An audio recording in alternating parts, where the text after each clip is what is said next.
This episode is brought to you by the Sasquatch Flag Company. The Sasquatch Flag Company is a family-owned business in New England that builds hand-carved American flags from seasoned white pine. Each flag is hand-built and each star on the flag is hand-hammered and chiseled. No two flags are alike. They offer a variety of flag designs to honor the police, military, firefighters, dispatchers, and search and rescue personnel, to name a few. These stunning handmade flags look great in an office, a studio, the back porch, or above the fireplace mantle. They make the perfect gift for the veteran, first responder, or patriot in your life. Now, I love these flags, and I've been giving them as gifts for years, and I was a customer long before they became a sponsor of the show. I can't recommend them enough. So if you're looking for that perfect, uniquely American-made gift to give away, or if you want to treat yourself, go to sasquatchflags.com and get your order in today. Welcome to the Deep Leadership Podcast. Today I'm joined by Michelle Gladieux. Michelle is the president of the team training, executive coaching, and strategic planning company, Gladieux Consulting. She has a teaching experience as a college professor and as a corporate HR and training director. She is the author of Communicate with Courage, Taking Risks to Overcome the 4 Hidden Challenges. Now, I'm excited to have her on the show to talk about how we can become better communicators. So, Michelle, welcome to the show. Thanks so much for having me. Your 201st episode. So thank you for all the labor and love you put into this. Thank you. Yeah, 201. We've been doing it for a little bit now. So maybe we're getting good at this. I don't know. We'll keep trying. So one of the things, we're going to talk about your book, which is exciting. But before we dive into it, I wanted just to ask you a little bit about your background and how and why you started Gladieux Consulting. And what do you guys do there? Sure. I was a corporate human resources and training director. I worked in robotics and construction and cold storage, and it seems like a lot of male-dominated industries. I enjoyed being one of the only women at the table helping companies make decisions, but I still felt a calling to get to interact with more diverse industries and government and academia, and really love working with the military. We've done a lot of training for the Air Force, and I'm here in Fort Wayne, Indiana. So we have the 122nd Fighter Wing here, and they come back for conflict management training and leadership skills training pretty often. So I love the diversity. I did enjoy working in HR and training, but wanted to see if I could maybe get more of a national clientele. So what was the second part to your question? Well, you mentioned it, like what you do there, but how long you guys been in business now? Full time since 2004. Wow. Yeah, so I went through graduate school at Purdue University here in my home state of Indiana in West Lafayette, and studied organizational psychology and industrial technology. And then realized with a master's degree in hand at age 23, I could start to apply to college teaching positions, and did that. That's been a couple decades ago, back to when I was still trying to look older. Now I'm trying to look younger. It's just Right. one of those things about life. Actually, I'm really just trying to be happy with who I am at this age, and also help other people be happy with who they are as communicators, while encouraging them to try on some risk and to use some of what I call pro moves in communication. So to size up risk intelligently, and then stick your neck out a little more often to do something that is different for you, so that you can reap the rewards of improved communication. Feels like a calling. I know it does to you as well. It feels like a vocation. Yeah. Well, and I'm so glad that you've got now written the book, and I've got a copy of it right here. It's Communicate with Courage. That's the book right there, a famous blue cover with the sailboat on it. And I love the analogy of rough seas and a sailboat. That seems to be Seas. part Of of my course life. you do. You have submarine experience. Yes, absolutely. So tell us about the inspiration for the book, and who was it written for? Who was the target audience when you were writing it? Well, I think that I wrote the book because it's taken me a long time to figure out some of my own weaknesses as a communicator, and to see the path forward, that those are absolutely something that can be overcome with work. So it took me a while to learn some of these lessons, and I'd like to save others time, and also I tried to put my heart on every page. So it's research based, but it's a very personal approach. And the idea is really save folks time and help them have better, more successful, happier lives, which includes things like public speaking sometimes, and managing conflict, and facing our fears, whatever those might be, so that they don't control us, and instead we control them. Yeah, I'm excited to get into that because I see a lot of Okay. fear-based actions. In 22 years in corporate, I saw a lot of fear in leaders, and so I want to cover that with you. But one of the things I would just start off in the book, you say that great communication is a full body, full mind, full heart effort. I love that. Can you explain what you mean by that? I think so. Sure. When I'm trying my hardest to get something right, like maybe I'm going to speak at a meeting or ask for a raise or change up a pay structure or encourage someone to go back to college, you name it. Tell someone to treat me differently if they want to stay in contact with me. All of those most important conversations in life, I really have to keep my heart involved so that I'm not cut off from my emotions. I have to keep my mind working on my strategy, and I have to keep my body aligned with my purpose so that my face isn't saying something different than what Oh, my words are conveying. So I find when I'm trying my hardest as a communicator, I'm trying to blend those three things together. And on the days or in the moments, I should say, that it goes really well, I'm employing all three. interesting. And I like what you're saying. You're saying it's in all types of communication, not just public speaking, but it's the one-on-ones, the team meetings. So you're saying bring that every time. When you're parenting, when you are talking with your significant other, it's all a negotiation, isn't it? Yeah. And the better we can convey our messages and receive messages, the smoother life goes and the better our relationships are. Interesting. I think You it's know really, this. I mean, I'm not telling you yeah. you don't know, but I guess I'm speaking from the heart about things I believe in very much. And I just see, as you saw in corporate America, but also in personal life, you see folks who have decided not to try for some reason. And I Yeah. would like to ask them to reconsider Yeah. and read Yeah. this book to help them.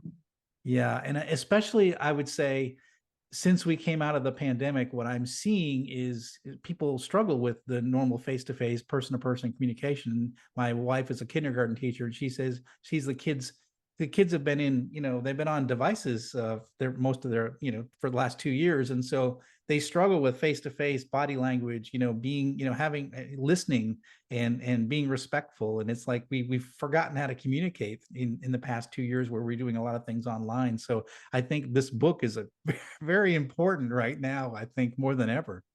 Oh, good, because it took about 4.5 years to write it.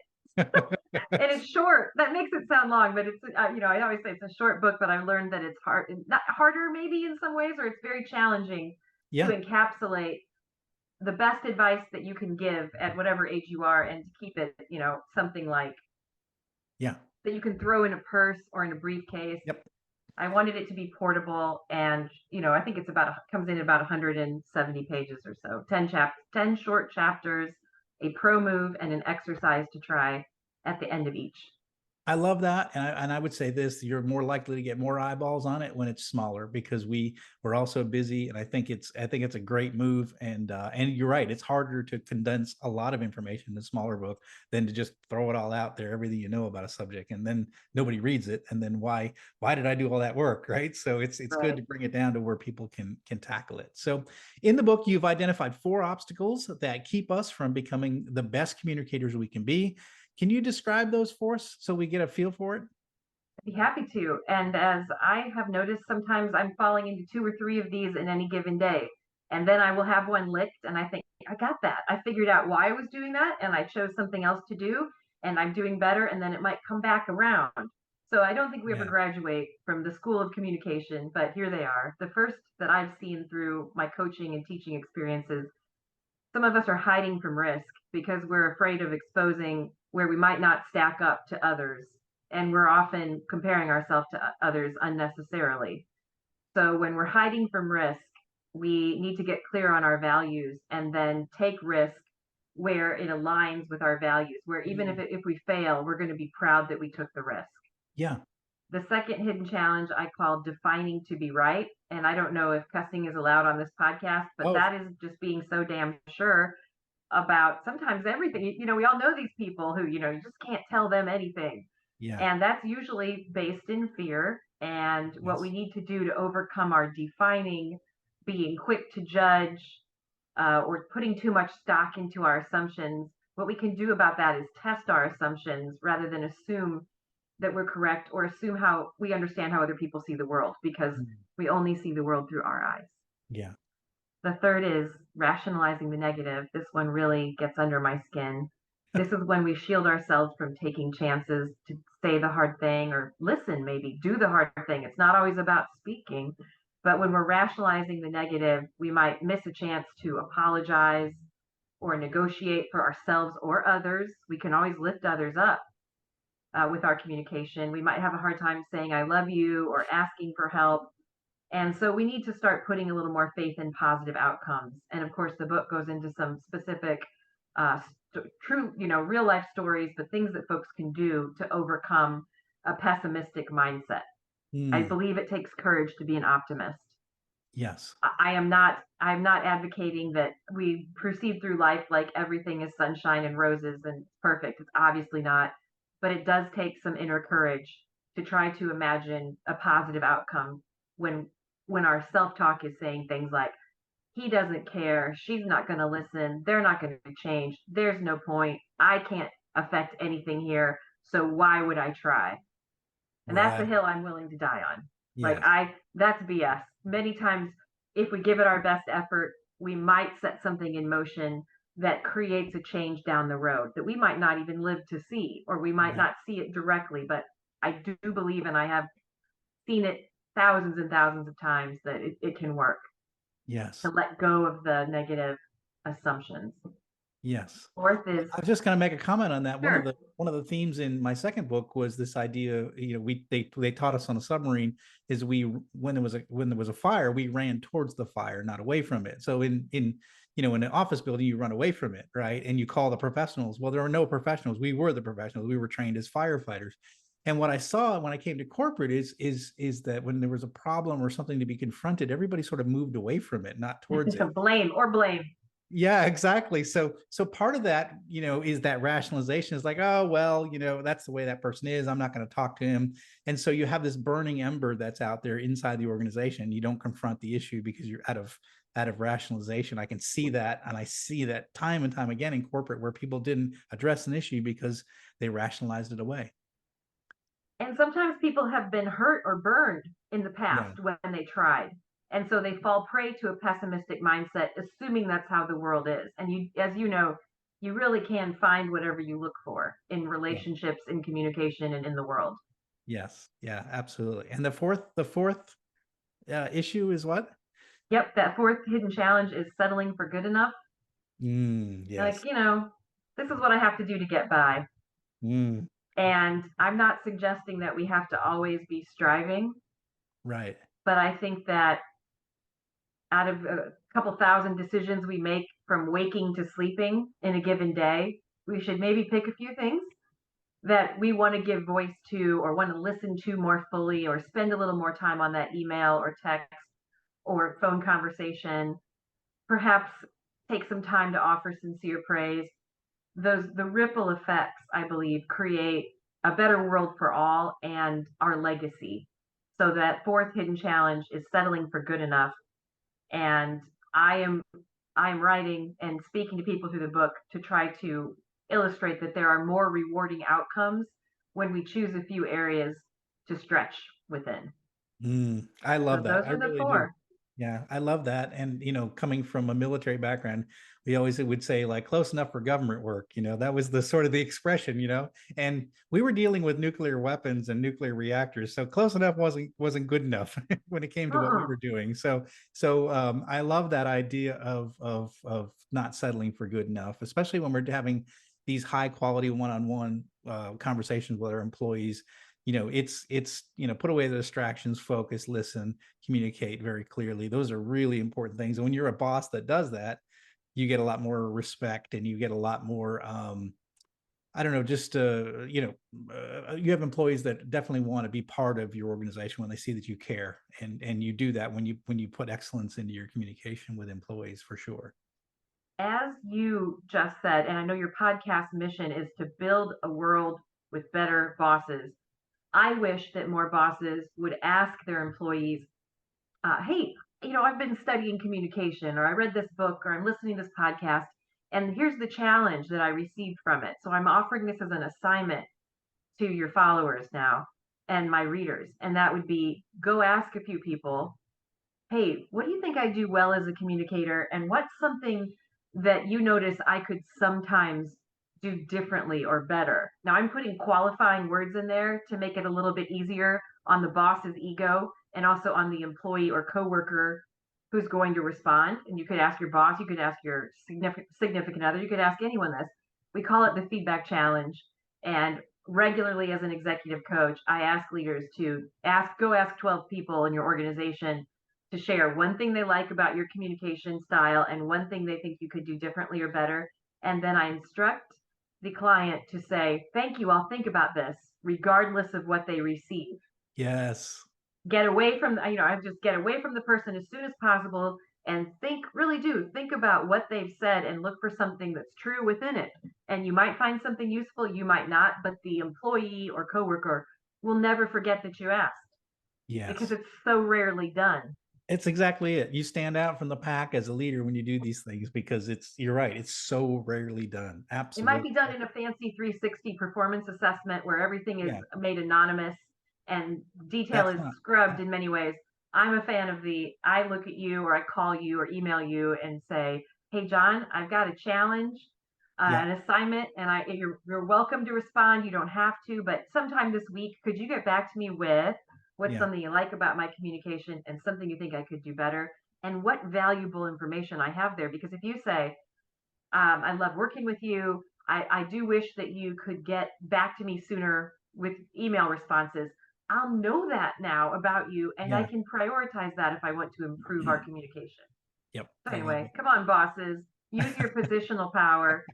Use your positional power to invite others to respond to you. And if you can't get any responses to that, there is a problem. Then Yeah. you're perhaps not approachable. It's probably not that you're perfect.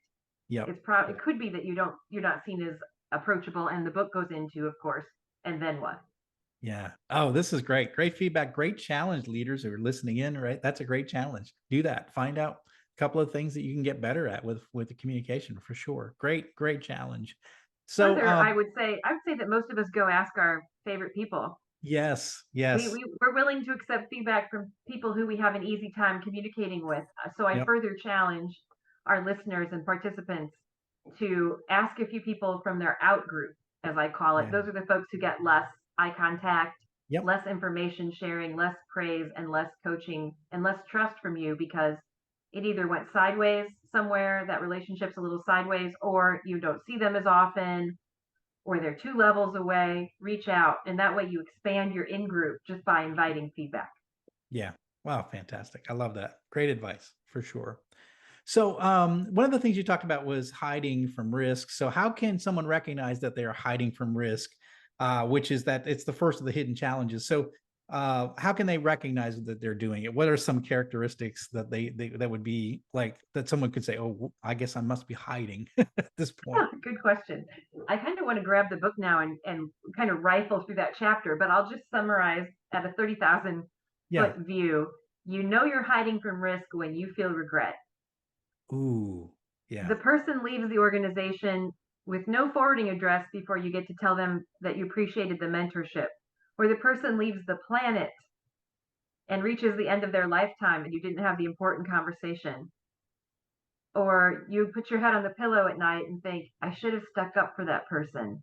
That was Mm. clearly ageism, racism, sexism, whatever that was happening in that meeting, and I stayed silent. So when you start to feel like, you know, that was a missed opportunity, then it's time for you to summon your courage. And yes, you require skill to pull off effective, courageous communication. You might have to do a little study, which is why I wrote the book, because it's fun to interact with 30 people in a half day training or one person for a 3 or 4 monthly coaching program. But I feel that more of us could benefit from the message that courage, it is intangible, but it is something each of us has to summon and kind of bring forth from our gut and our heart for ourselves. No one else can do that for us, but we can find guides to encourage us. One guide being your own inner voice that tells you you should have listened a little longer or you should have said Yep. something there. But Yeah. tomorrow's a new day. You can Yeah. also go back and say, hey, I'd like to revisit something you said in the meeting yesterday. And I'm sure you didn't mean it this way, but I think the team might have heard it the same way I did. So can we get that clarified? You can go back and say, as I often do when I'm in an argument with a loved one, I've been informed that it usually takes me a day to apologize because I was bragging recently that I've learned to apologize more capably and readily. And then family member said, well, yeah, but it always takes you about 24 hours. But I was like, well, yeah, but it was not happening before because I viewed it as losing if I had to Right. apologize. And as a competitive person, I'm now learning that, it's the strong people who say, I goofed up, my mistake. I'm sorry I Yes. spoke to you that Yeah. way. Sorry I said that. But you can do that tomorrow also. So I while like we're that. here, though, at some point the tomorrows are not available. Right. So have that conversation. I know for me, when I've taken that risk and had a courageous conversation, it always ends up being not as scary as I thought. And actually it breaks through something that is like this. There's an unsaid thing that happens. And when you sort of break through and you have a breakthrough with a relationship, when you have those discussions, it's like they know where you You stand, can. they know the way you feel. And I think those are important conversations to have. And sometimes we put them off because we don't want to have it, or we're scared, or we don't know how they're going to react. But in most cases, it doesn't. Your fear is much larger than what actually happens when you have that conversation. Actually, it turns out that most of those conversations, in my experience, have been good at the end of the day. Important to Good for have. you. Yeah. And I think the worst part about challenging conversation is the first 30 seconds. Yes. And you've opened the door and then you're in. And I like to use a preamble. I like to state my intention, or I might share, hey, John, this is kind of hard for me to bring up to you. Yeah. Right. And that kind of lowers the wall and opens your mind. Or, hey, I have a goal that as a communicator, I'm trying to be a little more courageous this year. And there's something I've been wanting to talk to you about, and I've sat on it for a while. Do you have a half an hour for me sometime this week? And maybe give them what it's related to. Yeah. It's Yeah. related to my professional development. It's related to your behavior in meetings. It's related to something that you've said or done, or something I'm hoping for, or something I don't understand. But you could give them a little context, ask them for some time, and say, it's kind of hard for me to bring it up, but I want to because our relationship matters.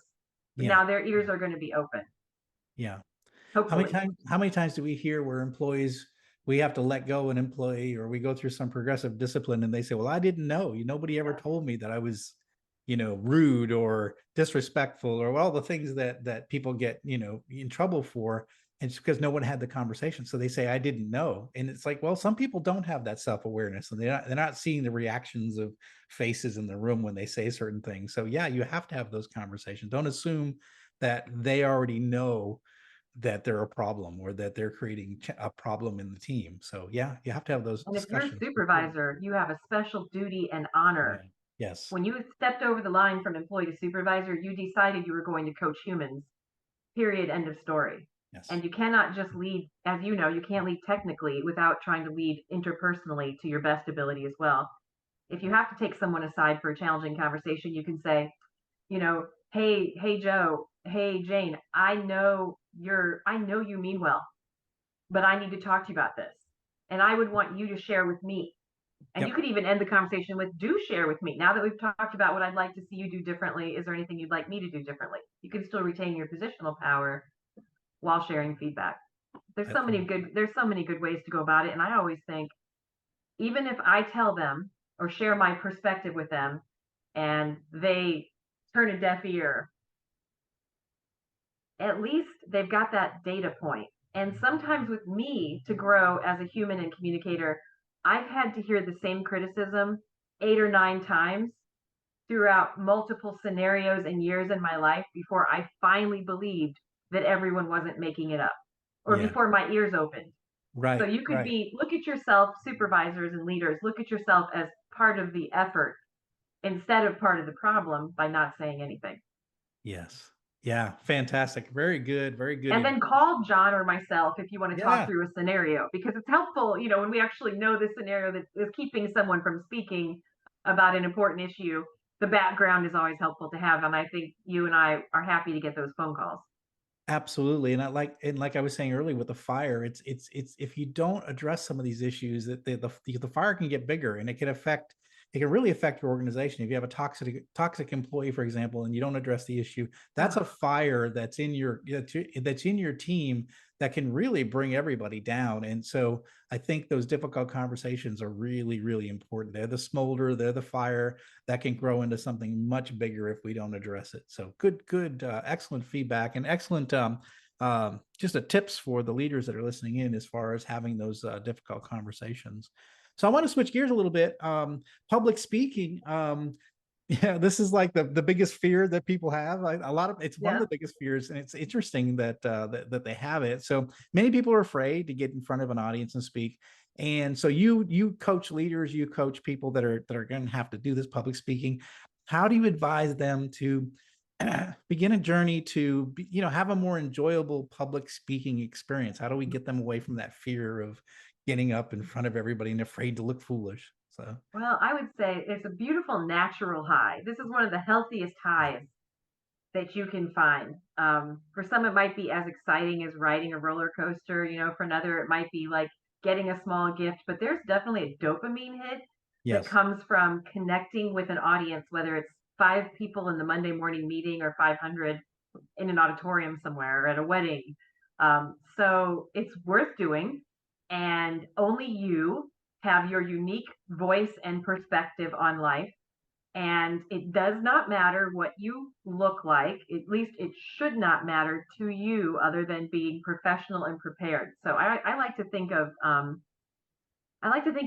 myself and any public speaker, anyone who's finding their voice and speaking in front of other humans whose eyes are looking at them, which is what makes us nervous, as equally valuable. So nobody else that you're speaking to is more valuable than you as a human being, and you are not more valuable than them. So you're not going to go in speaking down to anyone, and you're not going in speaking up to them. You might have some differences in power, right, and some differences in ability, but you're equally important as they are. And another thing to remember is most of your audience is rooting for you to succeed. The lion's share wants you to be comfortable, engaged, and enjoying your time as a speaker. And they feel that then. They also feel relaxed, engaged, and good.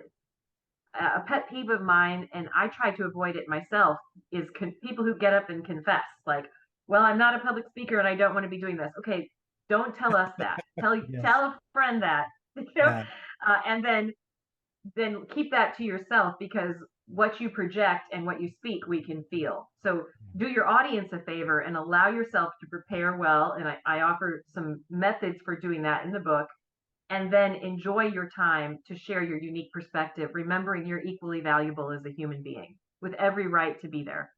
I really like that. And as someone who speaks a lot, I would say this, it is a high. It is I come out of every speech just like pumped up, and like so excited. I did a talk at NC State to graduate students, and it was just one of the ones that was just magic. The students were deeply into the subject I was talking about and asking a lot of questions, and I had them lined up in the hallway wanting to talk to me after, and I'm like, this was cool. Congratulations. Like, and I told the Well, professor, congratulations. yeah, I told the We professor, are like, please bring me back again. I love this. This is so rewarding to have that direct interaction and feedback. I think I love it. So it's definitely a high for sure. That's the pic you have on your website. Yeah, there's a few, but Okay. yeah. Yeah. I kind of see the joy on your face if this is the picture that I'm thinking about. Yeah, Um, yeah. Well, I like people anyway, so I'm generally I enjoy being in teams and doing fun things with teams. So that does bring me energy. But that being, you prepare, you get up there, you deliver, and then just seeing the positive response and that feedback is really it really is it is a high. It's definitely a dopamine hit for sure. Yeah. and when it doesn't go as well, you still became better as a presenter that day, and you can Oh think yeah. about what you did well and what you would change. And I've done thousands of presentations. We teach 12 or 13 different topics at my Midwest-based company, Gladieux Consulting. And I've never done a presentation in the last 25 years where I didn't fly or drive or walk away thinking, Yes. This Yeah. is what I could have done better. So I don't beat myself up anymore. I just know there's always going to be something I can do better, and I try to bring it in the next time I speak. As I say in the book, hey, public speakers, hey, when it's your turn to talk, you are the least important part of the equation. You are a vessel in service to your message and to your audience. And so you're Yes. going to use your mind, heart, body, soul, gestures, everything to help get the message to the audience effectively and then allow them, especially if they're adult learners or adult participants. Well, I think everybody. I don't work with kids that often, but I would imagine kids feel the same way. We want to be engaged. We want a chance to speak as Yes. well. And then, of course, their classroom management or meeting room management comes into play. And you want to get feedback after you present. So let's be brave. And after the Monday morning meeting, bosses, hey, leaders, grab a few people and say, can you hang out for a few minutes? I just want to get some feedback, what worked here and what's not working for Yes. you when I Oh, present and see what they have to say. yeah. That's great. I like that. Great feedback. So just in general, what, is there's so much in the book, we're not going to get to it all, but what do you hope that leaders and readers who go through this book, what do you hope that they will gain as they walk through this book and they learn the lessons in the book? I hope they will gain motivation to engage in some new mindsets or new behaviors, even though there's no guarantee about what the result will be. I want them to be journeymen and women that are out on an expedition and they are accepting adventure as it comes to them and they are communicating aligned with their purpose and willing to go, oh, I messed that up, or I said that wrong, or my timing was off, or I could have listened better. But they're in the game as long as they're breathing until their last breath. I have high expectations. Until our last breath, we're thinking, what's the best way for me to send or receive this message if it's an important message to you? That's where you bring your courage up. I So love I'd that. like them to join me in the spirit of you never graduate from communication, but every day we could be a little better and life goes smoother. Life is life is more enjoyable when we focus on communicating effectively. I agree. I agree 100%. So what are you working on these days? Right now, I'm writing a inclusion and communication matters seminar for our local government, Oh, wow. and that will be about leveraging diversity in all its forms. So, challenging topic to teach, and that would be a 3 hour session. And we have another session about EQ, emotional intelligence, for a group of engineers that we're writing. Oh, interesting. I'm starting to do a couple keynotes about the book, so I've kind of created a bifold handout we have awesome designers at Gladieux Consulting, so we're working on kind of creating something that participants can walk away with, and it has highlights from the 10 chapters. And I like old school, like I like to give people in person, if possible, something they can write a few notes on and hold on to so they can look back at the goals they chose on the day that they came to training. And the next keynote is Sunday afternoon in near Indianapolis, Indiana, for a Oh, group of consultants.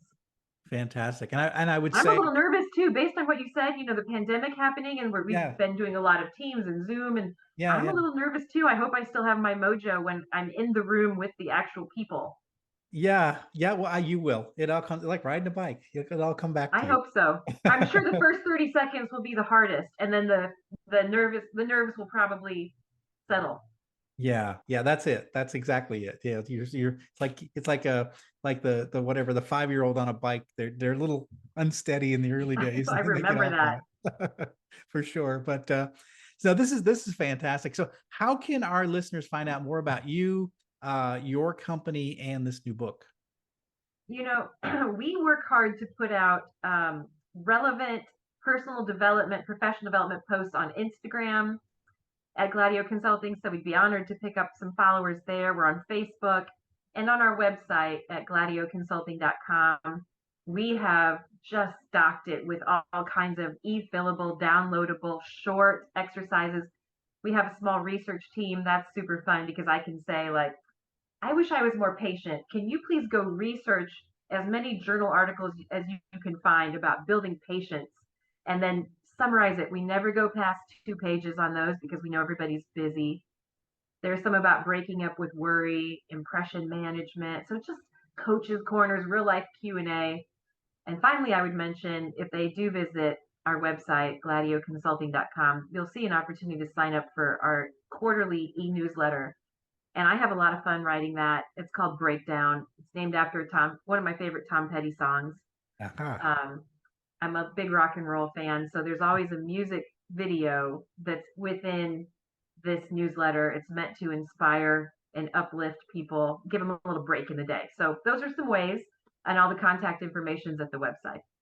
Fantastic. And I would say this, I've been on the website. It is just chock full of information. It is well organized.